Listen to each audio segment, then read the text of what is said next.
listening. Welcome to the I Am Eka channel. Today is October 26th, 2020. Okay, what's going on? It's new headline update in Thailand from Bangkok Post. Protesters marched to the German embassy. The protesters began marching to the German embassy on the Monday evening to ask Berlin to look into the matter of His Majesty to the King living in Germany. The pro-democracy movement gathered to Sam Yan intersection about 5 p.m. and start marching on Rama 4 Road to the embassy on Sathon Road. They said earlier that they would petition the German government through the embassy to look into whether the king had violated German sovereignty by exercising his power on German soil. The German embassy on the Monday released a statement written on Sunday stressing the need for the peaceful gathering by the protesters and the protection of is premised by the government under the Vienna Convention. The embassy said it would be ready to receive the petition and convey it to Berlin on condition is what convey in the peaceful manner. As the previous instant, the embassy is ready to receive message addressed to the federal government convey in the peaceful manner, the statement say. The rally ended at around 3 p.m. after the co-leader told the protester that the ambassador says he would forward their letter to the German government. Okay, next, the from Bangkok Post House convened to the Seoul crisis. House Speaker Chun Li-pai has called on MPs and senators to make a concerted effort to find a solution to the political conflict during the 2-day special parliamentary session starting on Monday. Mr. Chun also warned politicians not to attempt to exploit parliament in the way that would exacerbate the situation. The meeting being held on Monday and Tuesday has been convened under Section 165 of the Constitution, which say the government can request a joint House Senate sitting for the general debate without a vote to listen to the member opinion on issue of the important. Mr. Chun also said some MPs had disagree with the opening of the special session agreement. Revolt politicians would see the chance to point the finger of blame rather than work together for the good of the nation. I told the MPs they must try to prevent that by cooperating and presenting useful ideas. This is not a consumer debate, he's warning.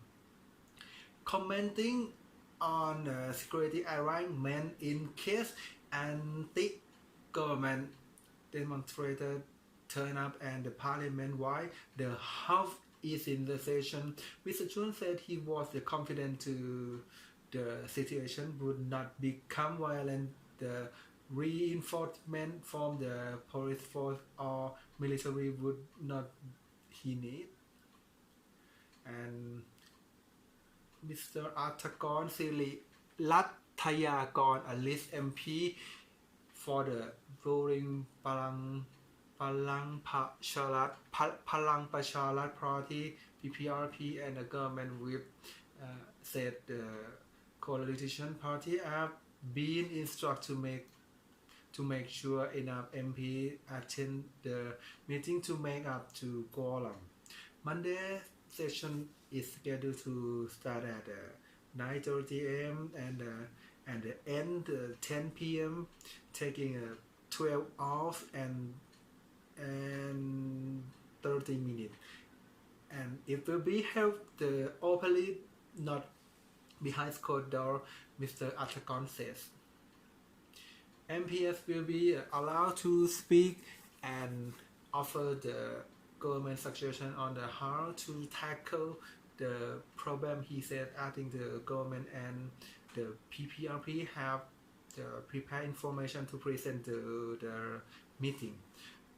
Kun Ratana said achieve the government with a lay concern the debate would touch upon on the sensitive topic, particularly the monarchy, saying the parliamentarian and the measure enough to their job constructive without breaking the law. However, any of them are careless when they speak about those sensitive issues during the session. They will be doing so at their own risk to and must take responsibility as they will not afford the protection of the parliamentary immunity, Mr. Virat says. The Chok Nan Sikeo, a deputy leader of the main opposition Pheu Thai party, says he held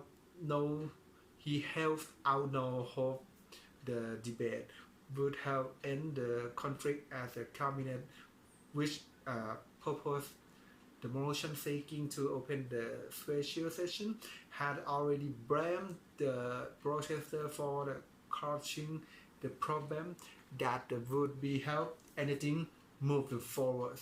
The motion is like an attempt in the whitewash the government action of the total 23 hours of the debate. The opposition party get only 8 hours, while the cabinet minister are given 5 hours. The Senate get 5 hours, and the party of the coalition can get 5 hours. This means the 15 hours virtual 8 hours, Dr. Chonan says. Okay, next, let me see in the Malaysia PM first call to quit after failed bid for emergency rule. At Kuala Lumpur, Malaysia Prime Minister Muhyiddin Yassin first called to resign on Monday as doubts throw over the support that he commanded after the king rejected his request to declare a state of emergency to fight the coronavirus epidemic. Muhyiddin had requested emergency rule amid a fresh spike in infection in Malaysia and a global pandemic that has battered the economic but crisis accused him of seeking a pretext to suspend parliament and avoid a test of his razor thin parliamentary majority. King of Sultan Abdullah refusal is seen further eroding Muhyiddin's grip on power a month after opposition leader Anwar Ibrahim said he has majority support in parliament, include from defector for the ruling alliance to form a new government. And turning down Mujahideen request on a Sunday, and the king also asked a politician to end any king that could desperately, and a government that he said has handled the pandemic well. But leader of the other party in the Mujahideen coalition and the opposition critic his move to seek emergency power and call on him to step down after the bid fell. Thankfully, His Majesty the King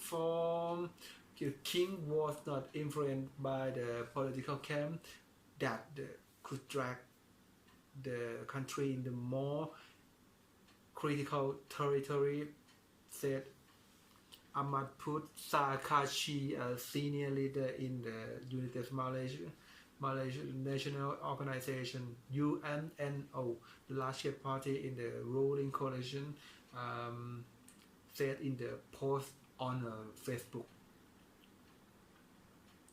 The people well-being is more important by right. Mujahideen should step down, Ahmad Put said. Opposition lawmaker Rong Chen says the Mujahideen Malaysia proposal was rightfully rejected by the king, and the premier should resign, or Prime Minister would propose the emergency. Mujahideen is holding a cabinet meeting on Monday that's scheduled to start at 11:30 a.m. 10:30 a.m. in Thailand. In the statement on the Sunday, the premier said the cabinet would discuss the king's rejection of his request. Next news from Bangkok. Despite setback, Russia still lean toward Trump analysis. From Moscow, despite failing to rally the gambling hope of the spearheading a new era in U.S. Russia tier, President Donald Trump is still Moscow preferred candidate in the U.S. election over his rival Joe Biden. Analysts say the Russia has a high hope for Trump. Well, when he was elected in 2016, at the time his relation with the West was verified, deteriorating under the presidency of the Barack Obama. According to the U.S. intelligence, Moscow went as far as boosting Trump's campaign, in particular by launching hacking attack again in Democratic Party. And on Wednesday, the U.S. Director and the U.S. Director of the National Intelligence accused Russia and Iran of obtaining U.S. voter information, the taking action, the influence public opinion in next month vote accusation. The Kremlin dismissed as completely groundless. And a summit meeting with the President Vladimir Putin in Helsinki in 2018, Trump had raised eyebrow by the denying outright the Russia election interference, saying, "I don't see any reason why it would be by Moscow."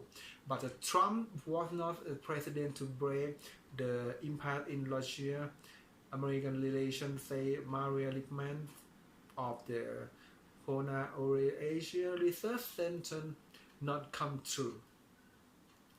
Not only did the question of Russia interference overwhelm over Trump president, and two countries also accumulate disagreement on the several global issues.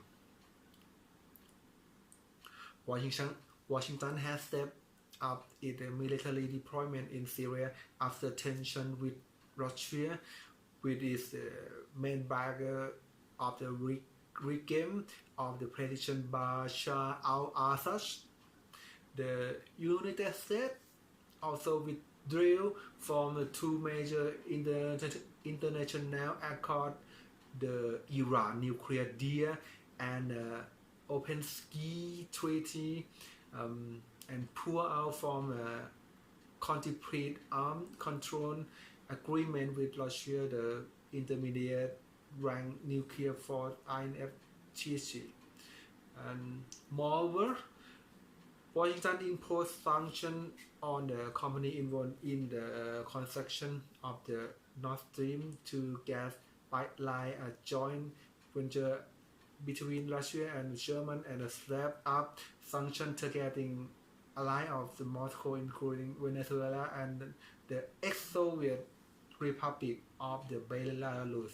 The 2018 poisoning of former intelligence officer Sergei Skripal in the Britain led to the biggest merger in person of Russia and the US diplomacy since the Cold War.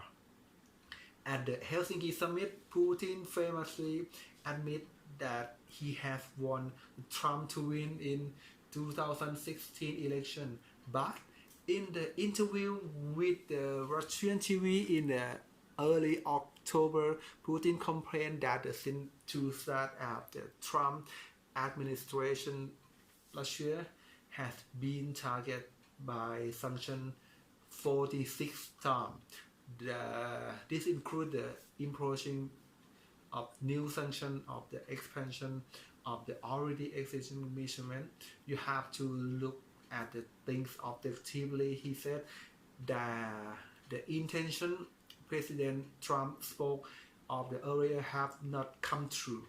But unlike one, the Moscow could face an ever-target right under a Biden presidency.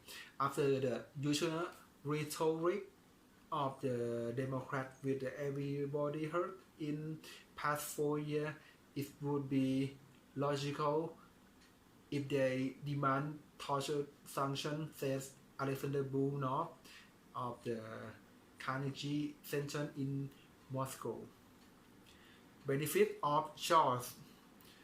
In the side, however, that Moscow could be preparing for the position Biden victory, Putin unexpectedly pays tribute to the Democratic Party, which he said share the same left-wing value that he has grown up with as a member of the Communist Party in the USSR.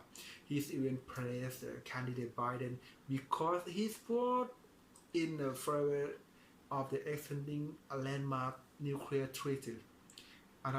Analyze the Alexander Shulmulin have of the Russian Academy of Science described the comment of opportunistic. He saw that his mean Biden had a better poll, Shumlin says. For the Shumlin, Trump remained the Kremlin favorite candidate as the U.S. petition has shown that he is not ready to strengthen sanctions and even try to soften them. Trump is not the only factor. The U.S. Congress, where the Democrats have a majority, has also been making life difficult for the Kremlin by imposing sanctions. In the end, the Trump or Biden, I don't think they favorable prospect of the Russia, says Lippman. This is joint echoed by Foreign Minister Sergei Lavrov in an interview with the Russian language TV channel RTVI. We realize that there will be no major change in overcurrent relation with the Democrat or the Republican. Sorry. For Bangkok Post, next news update: protester target church over Poland near total abortion ban. At Warsaw, protesters target a Catholic church across the Poland on Sunday in the fourth state. They are appearing against a new total ban on abortion in the EU country. Demonstration chant "We have enough, we had enough" and Bavarian inside a church in the western city of Poznan, according to the video clip posted on the social media in scene that were repeated across the deeply Catholic country. And the protester was reacting the Thursday ruling by a Poland Institutional Court that an existing law allowing the abortion of damaged fetus for incompatible with the Constitution. The verdict is in line with the position of the Poland's powerful Roman Catholic Episcopate and the governing data journalist law and the Justice Party. Protester brandishing placard, being expletive and others saying "I wish I could abort my government," catch the police and supported by banned outside a landmark church in central Warsaw. Local media also ran pictures of the graphic on church wall in Warren City and a towel reading "The woman help the man" slogan of the protest. Thousands of the people, most of them women, also rallied in the city in the Gage, Kharkov, Lod and Rostov, and in dozens of the traditionally more conservative towns. There are mass protests held across Poland since Thursday in defiance and strict limit on public gathering under anti-coronavirus measures. In the city Poznan, dozens of the women interrupt service and held banner in front of the altar while chanting to the congregation. We have six of these according the media report and social media. Okay, Taliban seek image revamp after Afghan peace talk the greenness. Okay, sound great. Islamabad, Pakistan, and the Afghan peace talk green on. The Taliban are trying to portray themselves as a viable government in waiting is an image makeover that include rehabilitation, that outer violent African threat and have chronic network. The negotiators from both sides in Afghanistan, 19 years old, have been meeting in Garda since the September, are attempting to draw up and the blueprint for the country after US and the foreigner force leave next year. The language page of talk at the luxury hotel in Doha, Berlin. The shots on the ground in the Afghanistan. Okay, let's go to the next. Anybody? Okay, I think it's the end of the news headline by I Am Eka Channel. Thank you for your watching. Thank you. Bye.